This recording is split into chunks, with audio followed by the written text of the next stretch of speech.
आज मैं आपसे कुछ ऐसी आदतों के बारे में डिस्कस करूंगी जिससे आपके बच्चों के और इवन बड़ों के दांतों की अलाइनमेंट पे फर्क पड़ता है।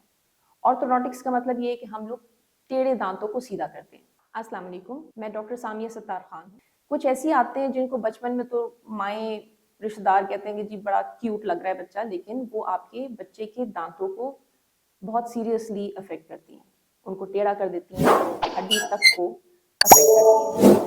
उनमें पेसिफायर का इस्तेमाल, चूसनी जिसको आप लोग कहते हैं, चूसनी का इस्तेमाल, थंब सकिंग, अंगूठा चूसना, फिंगर सकिंग जैसे उंगली को मुंह में बहुत देर तक रखना, फीडर का बहुत लंबे टाइम के लिए इस्तेमाल करना और फिर दांतों को आपस में रगड़ना, ये सारी आदतें जो हैं बच्चों के लिए ठीक नहीं होगी। कैसे? इससे दांत बाहर की तरफ निकल आते हैं, उनकी हड्डी भी टेढ़ी हो सकती है, दांत रोटेट हो जाते हैं।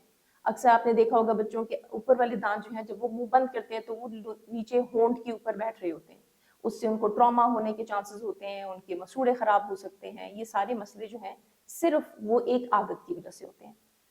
अब ज्यादा देर तक उसको इस्तेमाल करना, ज्यादा रेगुलरली इस्तेमाल करना, ये सारी चीजें जो हैं आपके बच्चे को इन द लॉन्ग रन दांतों को टेढ़ा करता है। अब इसके लिए करना क्या है? सबसे पहले तो ये करना है कि आपने इस आदत को छुड़वाने की कोशिश करनी है। 6 साल की उम्र से पहले पहले बच्चों की चूसनी बंद करवा दें। अगर वो अंगूठा चूसता है उसको कंट्रोल करें, अगर वो उंगली मुंह में मुसलसल रख रहा है उसको कंट्रोल करें, और अगर 6 साल तक वो कंट्रोल नहीं कर पा रहा, आप उसको नहीं कंट्रोल कर सकते हैं, तो फिर आप सीधे एक ऑर्थोडोंटिस्ट के पास जाएं। प्लीज इसका ख्याल रखिएगा कि आप एक क्वालिफाइड ऑर्थोडोंटिस्ट के पास बच्चे को लेकर जाएं। किस उम्र में? 6 साल की उम्र। अगर वो नहीं छोड़ रहा आदत तो 6 साल की उम्र में आप ऑर्थोडोंटिस्ट के पास लेके जाएं।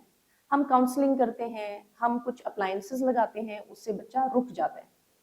और फिर बाद में जो बड़े बच्चे होते हैं उनका अगर 7-8 साल की उम्र तक उन्होंने कंट्रोल नहीं किया तो फिर आप जहन में रखिएगा कि उसको ब्रेसेस लगाने की जरूरत पड़ेगी।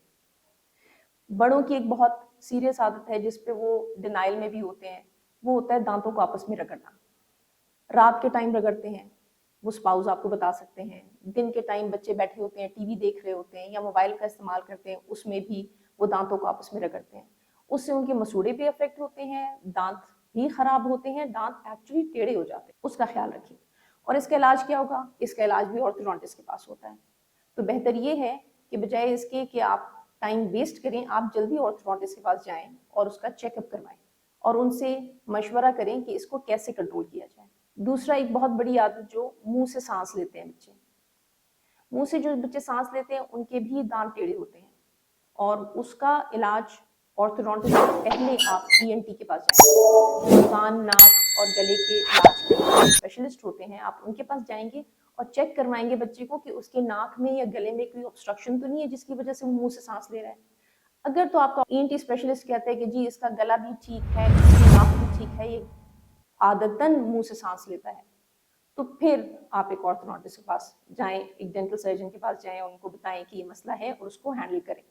अगर आपको ये वीडियो इन्फॉर्मेटिव लगी और आपको मेरी बात कुछ समझ में आई तो मेरे पास अपॉइंटमेंट बुक करने के लिए ओला डॉक से कांटेक्ट करें प्लीज।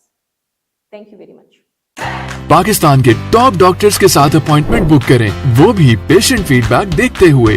आज ही ओला डॉक ऐप डाउनलोड करें। ओला डॉक, डॉक्टर का अपॉइंटमेंट आसानी से।